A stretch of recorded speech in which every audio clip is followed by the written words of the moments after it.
ప్రతి పేదవాడికి న్యాయం జరగాలంటే పవన్ సీఎం కావాలన్నారు గుంటూరు జిల్లా వేమూరు నియోజకవర్గం జనసేన అభ్యర్థి అప్పికట్ల భరత్ భూషణ్. స్వాతంత్రం వచ్చి 76 సంవత్సరాలైనా పేద ప్రజలకు న్యాయం జరగటం లేదని ఆవేదన వ్యక్తం చేశారు. మద్యం, డబ్బు వంటి ప్రలోభాలకు లొంగకుండా జనసేనకు ఓటు వేసి పవన్ను గెలిపించాలని కోరారు. గుంటూరు జిల్లా వేమూరు నియోజకవర్గంలో జనసేన పార్టీ ఆత్మీయ సమ్మేళనం ఏర్పాటు. ఈ కార్యక్రమానికి జిల్లా నాయకులు, పార్టీ కార్యకర్తలు భారీగా పాల్గొన్నారు.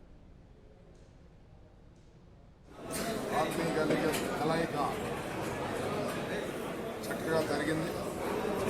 దీనికి అందరూ అన్ని 5 మండలాల నుంచి బహు విధాలుగా పాల్గొన్నారు. ఈ ఆత్మీయ కలయిక ఉద్దేశం ఏమనగా జన సైనికులు ఈ 20 రోజుల్లో నిరంతరం రాత్రులంగా పగలంగా కృషి చేసి శ్రీ పవన్ కళ్యాణ్ గారి ఆశయాలను,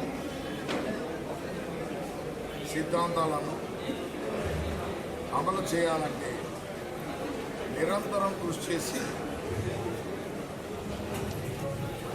ఓటు హక్కు ద్వారా నిశ్శబ్ద విప్లవం తీసుకొచ్చి రాజ్యాధికార దిశగా మనం మెట్టెక్కాలనే ప్రయత్నంలో పవన్ కళ్యాణ్ గారికి తోడుగా వారి పార్టీ అభ్యర్థిగా, జన సైనికుడిగా వేమూరు నియోజకవర్గం నుంచి నేను పోటీ చేస్తున్నాను. For more updates, please subscribe 99 TV Telugu.